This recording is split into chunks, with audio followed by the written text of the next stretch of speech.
Cet après-midi, je vous raconte un procès resté inachevé, au cours duquel le régime de Vichy entendait juger les autorités de la Troisième République. Un procès voulu par Pétain, celui notamment de Léon Blum, accusé d'être le principal responsable de la défaite de 1940, ou la véritable histoire du procès de Riom. Qui, entre le maréchal Pétain et Léon Blum, a gagné la partie? Pourquoi ce procès a été surnommé le procès Boomerang? Et pourquoi Léon Blum s'est-il retrouvé sur le banc des accusés? À moins que ce ne soit celui des accusateurs. Europe 1, 15h-16h, historiquement vôtre. le récit, Stéphane Bern.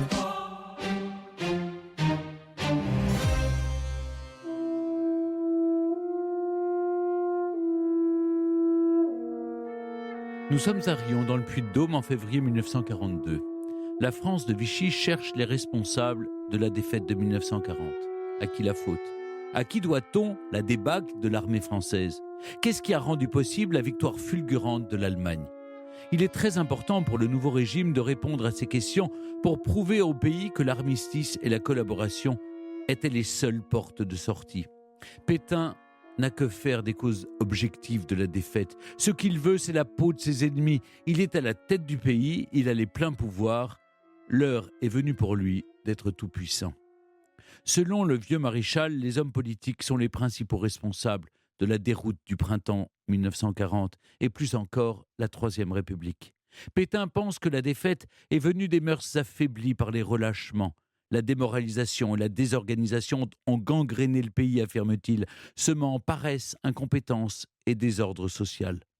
Il vise bien sûr les mesures prises par le Front populaire qui ont permis aux gens de moins travailler. Pensez donc, le Front populaire a même créé un sous-secrétariat d'État à l'organisation des sports et des loisirs, un ministre des loisirs. L'esprit de jouissance, affirme le maréchal dès sa prise de pouvoir en juin 40, détruit ce que l'esprit de sacrifice a édifié. Il est grand temps pour lui de refermer la parenthèse décadente. Il veut conduire la France vers un redressement intellectuel et moral sans manquer de punir les responsables de la défaite au cours d'un procès exemplaire que l'opinion publique réclame. Qui sont ces artisans du malheur? Dans le box des accusés à Riom, on trouve Léon Blum, Édouard Daladier, le général Gamelin, Guy Lachambre et Robert Jacomet. Tous représentent la Troisième République que le vieux maréchal déteste. Ils symbolisent la période du Front populaire et les libertés ouvrières. Ils ont soufflé un vent de liberté, une onde de légèreté qui, selon lui, a affaibli la France. Quand les accusés pénètrent dans la salle d'audience pour la première fois, ils ont déjà été condamnés. Ce procès n'est qu'une parodie de justice. Ils le savent bien, mais vont quand même se défendre. Surtout Léon Blum, juriste et orateur hors pair. Le procès de Riom, c'est en fait le maréchal Pétain contre Léon Blum. Pétain est parvenu à faire emprisonner puis juger son ennemi Léon Blum. Mais que lui reproche-t-il au juste? Souvenez-vous, en 1936, sous le slogan « Pain, paix, liberté », communistes, socialistes et centristes se sont unis pour former le Front populaire. Le dimanche 3 mai 1936, le Front populaire remporte les élections législatives avec 57,78% des voix exprimées. Le Parti socialiste devient alors le premier parti du pays. Albert Lebrun, président de la République, appelle donc Léon Blum à la présidence du Conseil, c'est-à-dire à la tête du gouvernement. Édouard Daladier est nommé vice-président du Conseil et pour la première fois en France, 3 femmes deviennent sous-secrétaires d'État alors qu'elles n'ont, comme toutes les Françaises à l'époque, ni le droit de voter, ni le droit de se présenter à une élection. Léon Blum veut mettre en place des mesures anti-crise pour faire barrage aux périls fascistes qui grondent aux portes du pays. Et parce que le leader du Parti socialiste considère qu'il n'y a pas de joie au travail sans la joie de vivre, il élabore des lois qui vont révolutionner la vie des travailleurs. Les accords de Matignon sont signés dans la nuit du 7 au 8 juin 1936. Ils portent essentiellement sur les relations collectives dans le monde du travail et l'augmentation des salaires les plus faibles. Mais on se souvient surtout de 2 lois phares, la semaine de 40 heures et les congés payés qui vont permettre à beaucoup de profiter de la vie. Elles réjouissent la classe ouvrière française, mais le patronat et les partis de droite, eux, s'inquiètent. Bientôt, la révolution bolchevique en France, comme en URSS. Et ce n'est pas leur seule inquiétude. Le député Xavier Vallat ne tarde pas à dévoiler le fond de sa pensée. Oui, l'élection de Léon Blum fera date en France puisque c'est la première fois que ce vieux pays gallo-romain est gouverné par un juif. Vallat affirme qu'il s'exprime au nom d'une majorité silencieuse qui préfère, pour gouverner cette nation paysanne qu'est la France, quelqu'un dont les origines se perdent dans les entrailles de notre sol plutôt qu'un talmudiste subtil. Ces attaques antisémites sont soutenues par l'ensemble de la droite et de l'extrême droite. Dans les mois qui suivent, le gouvernement Blum ne parvient pas à enrayer la crise économique et le Parti socialiste est déchiré par des conflits internes. La non-intervention dans la guerre civile espagnole pèse lourd et la course à l'armement continue. Le 21 juin 1937, le gouvernement Blum démissionne. Camille Chautemps lui succède avant que Blum ne reprenne la présidence du Conseil en mars 1938 pour seulement 28 jours. Il tente en vain de créer une union pour faire face à la guerre qu'il sent imminente. En septembre 1938, les accords de Munich, qui font semblant de sauver la paix, ne le rassurent pas. La guerre trépigne aux frontières, elle est impatiente de retrouver les champs de bataille. Est-ce que la France est prête pour un nouveau conflit ? Le numéro de Paris Match du 31 août 1939 explique l'état-major aux Français.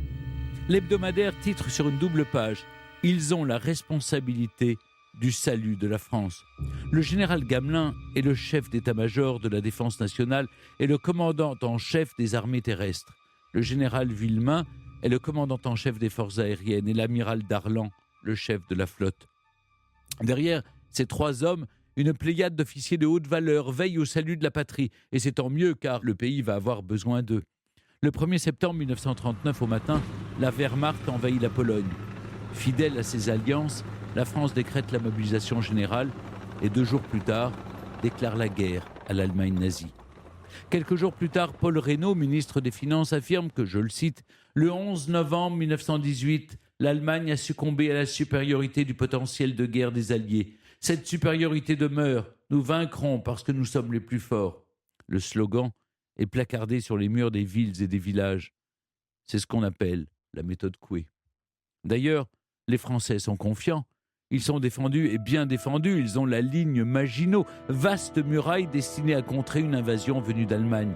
On la doit à André Maginot qui a entrepris de renforcer les défenses françaises aux frontières pour éviter de revivre les échecs de la Grande Guerre. Réputée infranchissable, elle doit permettre à l'armée française de mobiliser toutes ses troupes. Sur le papier, c'est un dispositif de défense perfectionné. Bref, on attend les Allemands de pied ferme, mais longtemps. Entre le 3 septembre 1939 et le 10 mai 1940, il se passe si peu de choses qu'on a appelé cette période la drôle de guerre.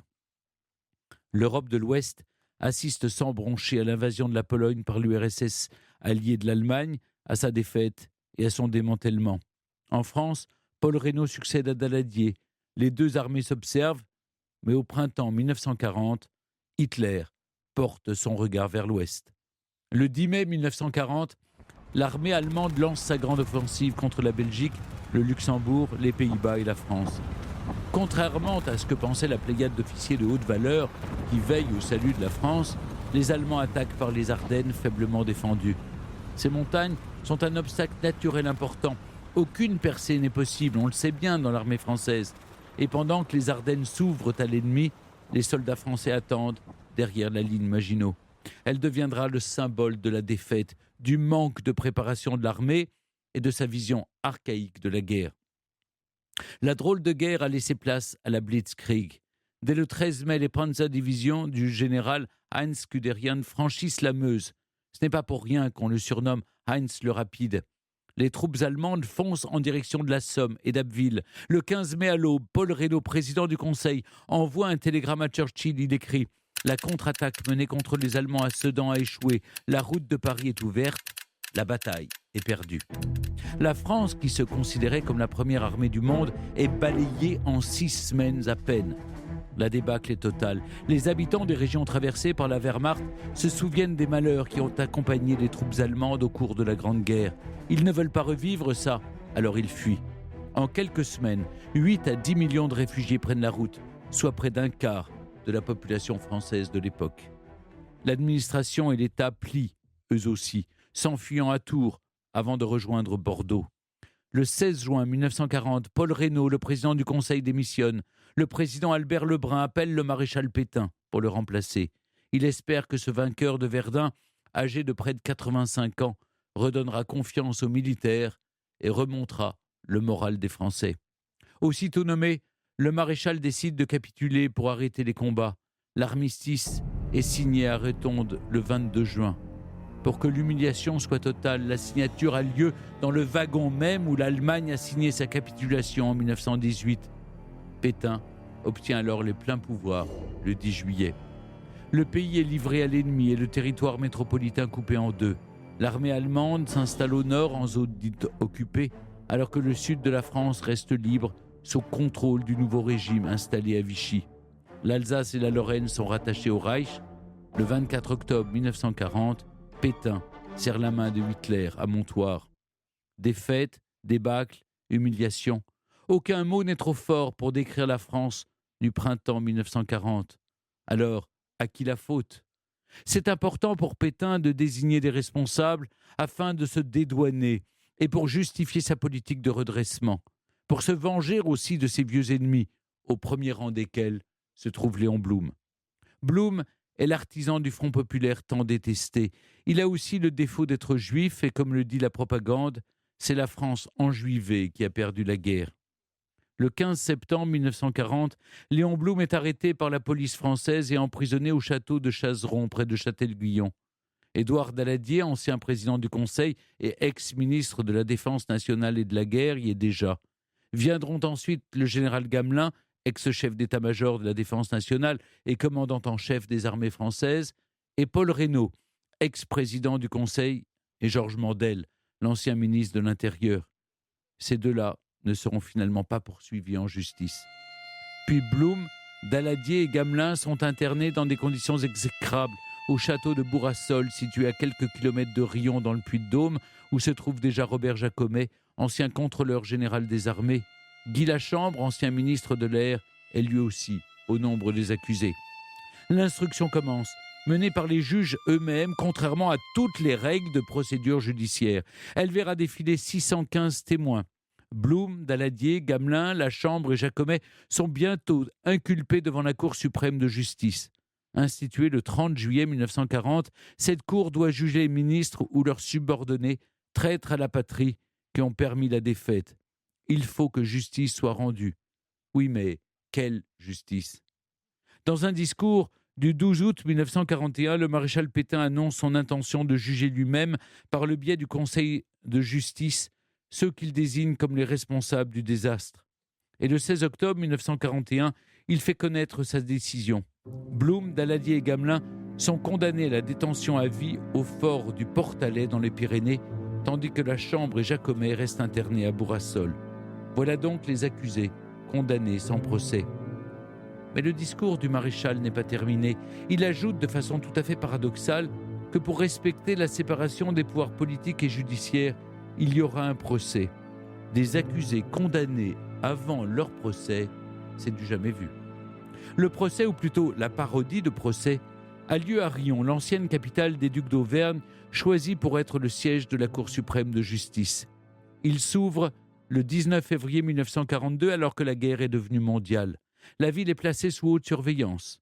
On a mis des gendarmes à tous les coins de rue et des barreaux aux fenêtres du tribunal. La foule est venue nombreuse. Il y a aussi 150 journalistes français et étrangers. Aucun ne remet alors en cause la légitimité du procès. Il faut punir les responsables de la défaite. Blum, Daladier, Gamelin, Lachambre et Jacomet sont sur le banc des accusés. Mais personne n'est dupe. Il s'agit du procès du Front populaire, le procès des traîtres à la patrie, selon le régime de Vichy. Le maréchal exulte. Il tient sa revanche contre le relâchement moral, la joie de vivre et la légèreté qu'il déteste tant. Enfin, c'est ce qu'il pense, car le procès ne va pas se dérouler comme prévu. Les accusés ont eu le temps de préparer soigneusement leur défense. L'interrogatoire de Daladier dure 3 jours. Il a été ministre de la guerre de 1932 à 1934.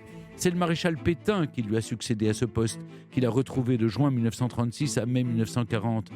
Président du Conseil d'avril 38 à mars 40, il est le signataire des accords de Munich avec Hitler et Mussolini.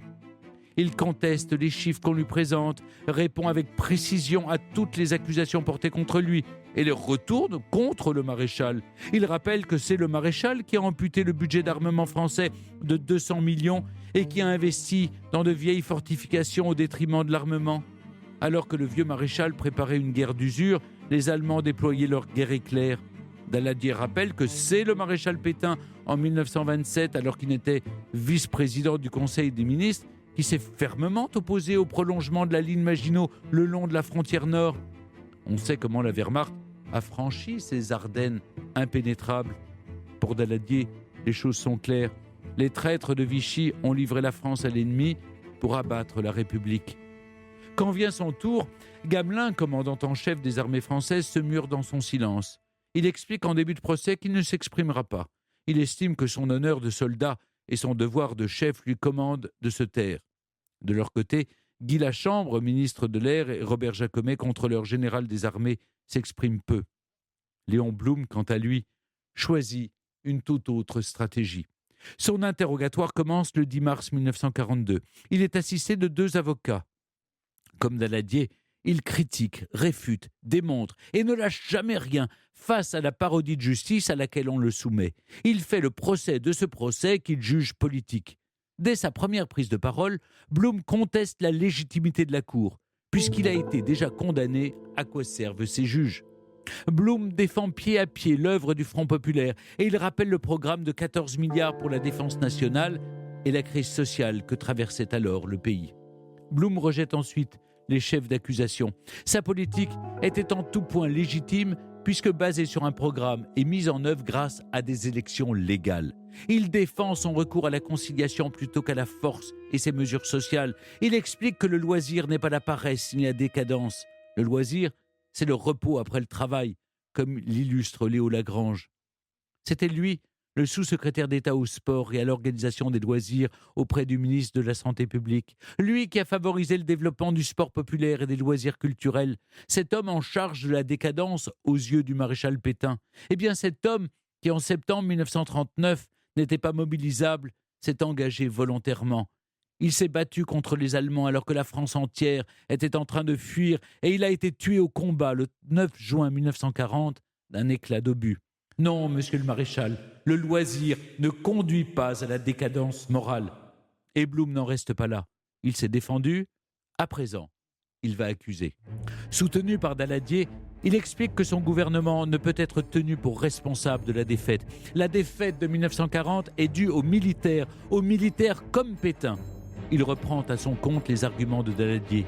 Le président Caous lui reproche son vœu de désarmement international. Il rétorque que oui, il espère bien voir un jour une organisation pacifique de l'Europe. Mais pour autant, dans le contexte où la France se trouvait, il a augmenté le budget de la défense nationale et c'est bien le maréchal Pétain qui a toujours douté de l'efficacité des tanks et des avions jusqu'à ce qu'il voit ceux de la Wehrmacht en action. Blum se déclare fier de soutenir ce procès au nom des convictions de toute sa vie. Il n'a pas trahi son pays, demeurant fidèle à la volonté des électeurs. Aucun procès ne pourra jamais effacer l'œuvre du Front populaire. Grâce à l'éloquence et aux connaissances juridiques de l'accusé Léon Blum, Pétain l'accusateur passe de l'autre côté et devient accusé. Le responsable de la défaite, c'est lui. Et le procès de Riom est rebaptisé le procès Boomerang. Pétain ne peut pas faire taire les éloquents accusés. Alors, il tente de museler la presse et les médias en durcissant les mesures de censure. Mais les journalistes parviennent à les contourner. Les avocats de la défense leur procurent tous les soirs la sténographie des débats. Ils sont ensuite dactylographiés, dupliqués et diffusés sous forme de tracts par la résistance. Les journalistes étrangers relaient les propos de Léon Blum. Ils expliquent qu'il a retourné le procès qui est devenu celui du régime de Vichy. En revanche, la presse collaborationniste parle de moins en moins du procès, sauf pour s'insurger du fait qu'un juif critique ainsi le chef du gouvernement. Même Hitler s'en émeut. Dans un discours du 15 mars 1942 au Palais des Sports de Berlin, le Führer exprime son agacement face à la tournure que prend le procès de Riom. Comment un misérable juif peut-il publiquement parler de la sorte d'un maréchal de France ? Il envoie en France son conseiller juridique qui s'entretient avec Pétain. Il lui demande, ou plutôt lui intime l'ordre, de mettre fin à ce procès et de faire taire ce juif. Et vite. Pourtant, Il reste, dit-on, plus d'une centaine de témoins à entendre, essentiellement des militaires.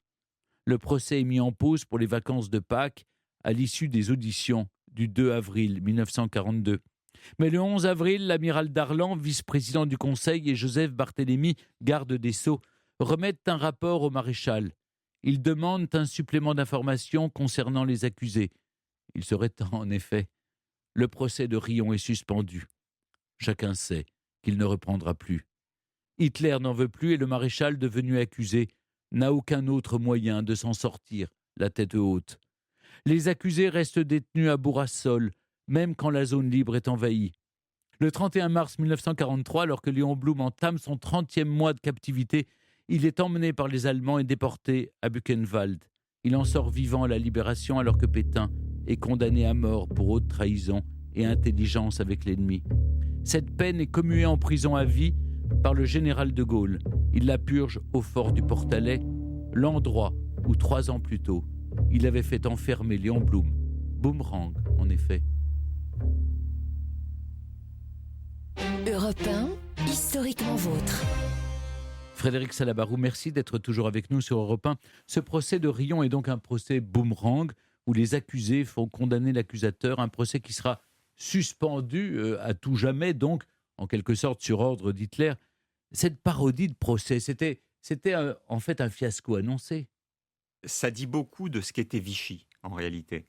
Vichy est un régime qui était criminel, mais c'était aussi un régime qui était totalement à côté des réalités. Par exemple, quand on prend les dates, l'opération Barbarossa, c'est en juin 1941. Pétain décide à ce moment-là, en octobre 1941, de lancer le procès de Riom sur la responsabilité de la défaite. Et en décembre 1941, c'est Pearl Harbor. C'est-à-dire qu'il y a une incompréhension complète de la réalité des choses. Pétain pense que la question, c'est en réalité une question franco-française, alors contrairement à De Gaulle, qui lui pense que la guerre est complètement mondiale. Donc il y a une illusion totale et absurde que cette affaire est une affaire entre Français. Donc c'est sa première erreur, elle est incroyable. La deuxième, c'est qu'il est convaincu, au fond de lui, que la responsabilité de la défaite, c'est l'affaissement moral et que les responsables, c'est le Front populaire. Et évidemment, entre une accusation qui est idéologique, mais en même temps faible et grotesque, voir arriver des figures comme Daladier et comme Blum qui jouent à ce moment-là le moment de leur vie, parce que c'est à la fois la défense d'eux-mêmes, mais c'est la défense de quelque chose qui est bien supérieur. C'est la défense de la République et c'est la défense de l'honneur de la France. Donc il y a un choc qui est massif et tout ça se fait devant plusieurs centaines de journalistes et puis devant et étrangers. Et c'est là qu'on voit toute la différence, c'est-à-dire que le régime de Pétain est à la fois criminel par le choix de l'armistice, mais en réalité, il est incroyablement naïf, incroyablement faible et incroyablement non professionnel. Et c'est aussi ça l'effet boomerang. Oui, ça montre l'affaiblissement du régime de Vichy. Mais 3 ans après le procès de Riom, le maréchal Pétain sera donc condamné à la peine de mort au cours d'un vrai procès de lui, où d'ailleurs Léon Blum sera appelé comme témoin après avoir été emprisonné et déporté. C'était en juillet 1945. Comment s'est comporté Léon Blum à la barre devant le maréchal Pétain? Il s'est comporté en Léon Blum, c'est-à-dire que il n'était pas là pour faire un match retour, une revanche, humilier le maréchal Pétain. Il est là pour dire très exactement les choses et il va dire ce que pense De Gaulle, c'est-à-dire que le crime du maréchal Pétain, c'est la décision de l'armistice, c'est-à-dire arrêter le combat, ne pas aller en Afrique du Nord, ne pas continuer la guerre aux côtés des Alliés. Ce qui est intéressant dans la personnalité de Léon Blum, au fond, c'est sa constance. Il n'est pas question de régler des comptes. C'est toujours cette qualité essentielle du grand homme d'État, c'est la capacité de hauteur de vue. Frédéric Salabarou, vous expliquez dans votre livre « Blum le Magnifique, du juif belle époque au leader socialiste » que ce qui anime Blum tout au long de sa vie, c'est le désir de justice. Et vous rappelez qu'il est resté officiellement avocat, il s'était inscrit au barreau jusqu'en 1936. Et c'est en avocat qu'il se comporte d'ailleurs lors du procès de Riom, en avocat de lui-même. Oui, en avocat de lui-même, mais surtout en Un avocat avocat de la République. de la République. Parce que qu'est-ce que disent ces accusateurs? Ils disent la responsabilité, c'est la responsabilité du Front populaire. Mm. Mais vous l'avez dit, le Front populaire, il a été élu démocratiquement sur un programme qu'il a voulu appliquer. Et donc, ce qu'il explique, c'est que c'est un procès politique et que c'est un procès contre la démocratie. À l'inverse, et je l'ai raconté dans mon récit, l'un des co-accusés, le général Gamelin, a choisi, lui, de ne pas se défendre tout au long du procès et de garder le silence. C'est la différence entre le politique, le militaire. Et puis, pour le général Gamelin, qui est d'abord effondré de la défaite, parce que De Gaulle le décrit dans les mémoires de guerre, Gamelin est sûr de son plan. Et donc, quand son plan s'effondre, c'est pour lui l'effondrement de toute sa vie. Et par ailleurs, Gamelin est nécessairement dans une attitude de respect absolu vis-à-vis d'un des vainqueurs de la Première Guerre mondiale qui reste, puisque Foch est mort, et donc vis-à-vis de Pétain, il ne peut pas faire ce que les deux autres font, c'est-à-dire faire le procès du régime de Vichy. Donc, à la fois parce qu'il n'a pas le ressort pour le faire, puisqu'il est brisé de l'intérieur, et parce qu'il ne peut pas le faire contre, disons, le général en chef Pétain, il n'a d'autre solution que le silence. Alors que Blum, lui, a préparé sa défense. Alors, vous l'avez rappelé, et je l'ai rappelé aussi, dans des conditions extrêmement difficiles. Il est emprisonné 1 an avant le procès au fort du Portalet dans les Pyrénées.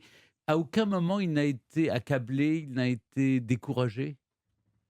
C'est très difficile à dire. Oui. En tout cas, il ne l'a jamais montré. Oui. Et il a au contraire toujours, il écrivait à Jeanne, ce qui va devenir sa 3e femme, à sa famille, il a toujours fait ce que fait un chef de famille. C'est-à-dire que tout ce qu'il a exprimé a toujours été une expression selon laquelle, évidemment, il fait face et ça ne lui pose pas de problème. Il y a la hauteur de vue pour un homme politique et puis pour un chef de famille ou tout autre chef, c'est le fait de ne jamais montrer. On voit le dénominateur commun de Blum, ne jamais montrer et ne jamais apparaître comme touché, ni par l'antisémitisme, qui évidemment flambe à cette époque-là, ni par les épreuves. Est-ce qu'on sait les pensées qui traversaient Léon Blum, outre de défendre la République? Il avait de la détestation pour Pétain. Il le respectait. Quels étaient les sentiments qu'il nourrissait? C'est quelqu'un qui a...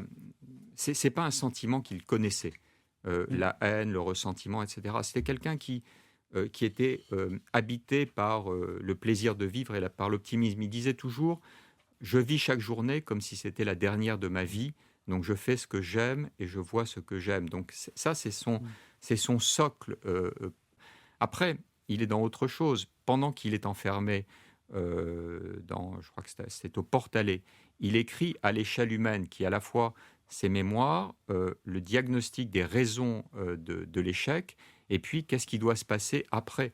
Et là, c'est un livre intéressant parce qu'il montre aussi ce mouvement. Il part du socialisme, mais en réalité, il enjambe le socialisme pour retrouver des valeurs qui sont des valeurs presque religieuses. Et c'est là qu'on retombe, vous l'avez employé le mot, sur le fait que la valeur fondamentale pour lui est la valeur de justice, qui est l'humanisme, la justice. C'est presque, il le dit d'ailleurs lui-même dans ce livre, il retrouve des valeurs chrétiennes originelles, en disant ce sont les valeurs d'avenir.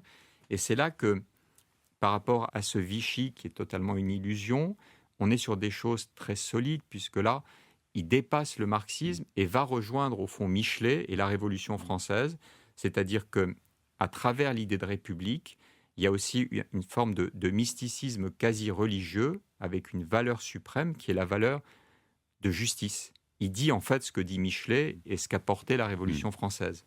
Frédéric Salabarou, en 1942, au moment de ce procès de Riom, Léon Blum, c'est surtout le père du Front populaire. Or, vous rappelez dans votre livre, Blum le Magnifique, que dans le programme du Front populaire, il y a l'idée que le prolétariat a droit à toutes les jouissances de la culture et de l'art.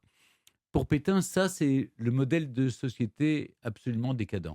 Oui, il y a Pétain d'abord, il est âgé, vous l'avez rappelé, oui, et c'est un militaire. C'est-à-dire, pour lui, il n'y a qu'une seule vision de la société, de la politique, de l'armée. Un chef qui commande a un état-major, qui commande, etc., selon une logique pyramidale. Donc, pour lui, la seule valeur qui compte, c'est la valeur d'autorité. Il il n'a pas une vision du monde, il a une vision française. Et donc, il passe à côté de toutes ces questions. Par exemple, quand quelqu'un lui disait, mais vis-à-vis de l'Allemagne, vous en êtes où ? Et à ce moment-là, il prenait la personne par le bras, il lui disait, est-ce que vous vous souvenez de la Prusse ? Prenons l'exemple de la Prusse de 1806, qui a été battue par Napoléon, qui a accepté de se soumettre en apparence et ensuite qui a pris sa revanche. Pour lui, il vit dans cette illusion-là, alors que le monde est complètement en train de changer. Et il n'a aucune compréhension de la vision de la société. Blum est un intellectuel. Ce qu'il aime, c'est lire, c'est réfléchir, c'est partager le savoir. Et c'est aussi quelqu'un de très humain et de démocrate. Donc, quand il est aux responsabilités, les congés payés, c'est quoi ? C'est donner à tout le monde la possibilité d'avoir le plaisir de la culture. Et c'est en ça que l'homme est intéressant, c'est-à-dire que ses convictions sont en conformité avec son discours. Par exemple, il a une passion pour les femmes, mais il les considère comme des égales. Et vous l'avez dit, il va faire rentrer dans son gouvernement 3 femmes et à des postes de responsabilité importants. Pour lui, il n'y a rien de plus beau que la lecture et la culture. Et donc, dans son programme et dans ses actions, il faut permettre à tous d'y accéder. Donc, il y a une vision qui est très moderne, mais surtout qui lui ressemble. Je reviens sur une idée qu'on a déjà développée, mais qui est vraiment fondamentale à cette période. C'est aussi le Léon Blum juif que Pétain accuse lors de ce procès. Je le disais dans mon récit, la propagande de l'époque répète à l'envi que c'est la France enjuivée qui a perdu la guerre. Vous écrivez que Blum évoque rarement son identité juive. Comment est-ce qu'il réagit à toutes ces critiques antisémites ? Vous l'avez dit, une seule fois, il a évoqué d'être juif, mais aujourd'hui, on dirait, est-ce qu'il assumait son identité ou est-ce qu'au contraire, c'était secondaire ? C'est la question la plus compliquée, celle que vous posez. En apparence, il a toujours assumé son identité en disant il n'y a absolument aucune contradiction entre le fait d'être français et le fait d'être juif. Je suis les deux. Et d'ailleurs, il sera aussi sioniste. Donc pour lui, tout va ensemble. La deuxième chose, c'est qu'il a toujours fait face à l'antisémitisme avec un courage absolu, comme si les choses glissaient sur lui. Mandel aussi, vous l'avez mentionné, c'est pareil. Mais il y a derrière ces masques-là les fêlures que peuvent représenter cet antisémitisme et cette violence. Vous avez dit, quand Xavier Valls monte à la tribune, qu'est-ce qu'il lui dit ? Il lui dit, vous avez beau être tout ce que vous voulez, vous êtes illégitime. C'est des blessures qui sont absolument effroyables et elles se traduisent. Quand Mandel ne va pas à Londres alors que Churchill l'attend et qui dit à De Gaulle, c'est à vous d'y aller.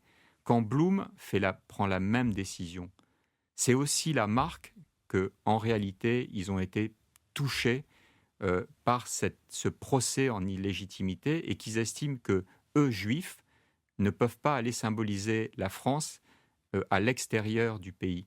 Donc on est sur des choses qui sont absolument terribles et qui montrent qu'il faut faire attention, c'est-à-dire, pour reprendre la phrase de Goebbels, les mots sont des pistolets chargés, c'est-à-dire que ce qu'on dit peut avoir un impact qui ne se voit pas. Et le grand message de Léon Blum, c'est de dire on ne juge pas les gens à partir d'une identité collective, mais on juge à partir de ce qu'ils font. Et d'ailleurs, il aura à Buchenwald, à un moment donné où il est convaincu qu'il va mourir, il fait un testament qui est un testament politique et il dit surtout pas d'esprit de vengeance vis-à-vis du peuple allemand. N'importe qui plongé dans une certaine situation peut devenir une brute. Et il a cette phrase magnifique, en tant que Français et en tant que Juif, je le dis, il n'y a pas de peuple prédestiné au mal.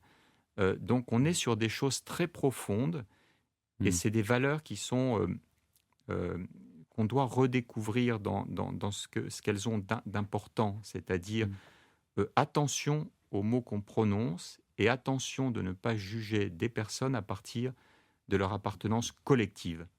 Pour terminer, Frédéric, vous citez une phrase que Blum a prononcée pendant ce fameux procès de Riom. « J'ai joué un rôle un peu original dans la vie publique, en ce sens que je n'ai jamais recherché le pouvoir. » C'est cela qui explique peut-être sa force et son courage. C'est le Blum héros romanesque, homme de lettres, plus que le Blum politique qui a réussi ce tour de force de renverser le procès de Riom et d'en faire un procès au boomerang. c'est un peu ce qui m'a séduit et c'est pour ça que j'ai voulu écrire sur lui. C'est-à-dire que par-delà l'homme politique, on est sur un personnage héroïque et un héros de roman. Et c'est ça qui est intéressant et qui lui donne une certaine particularité. Beaucoup des responsables politiques et des grands hommes d'État, en réalité, ont consacré toute leur enfance et toute leur vie à cette réalisation. Lui, il aura beaucoup vécu, beaucoup aimé, beaucoup lu, mais il aura aussi fait ça. Mais sa réalité est une réalité d'abord et avant tout humaine par rapport... c'est en ça qu'il est à part, c'est une sorte d'exception, un ovni dans la vie politique française. Merci beaucoup Frédéric Salaberry de nous avoir accompagnés cet après-midi dans Historiquement Vôtre pour retracer la véritable histoire du procès inachevé de Riom. Je rappelle la passionnante biographie que vous lui consacrez et qui est passé, celui qui est passé d'accusé à accusateur avec brio, Blum, le magnifique du Juif Belle Époque au leader socialiste, paru aux éditions de l'Observatoire. Merci beaucoup. Merci beaucoup. Historiquement Vôtre sur Europe 1 et en podcast sur europe1.fr.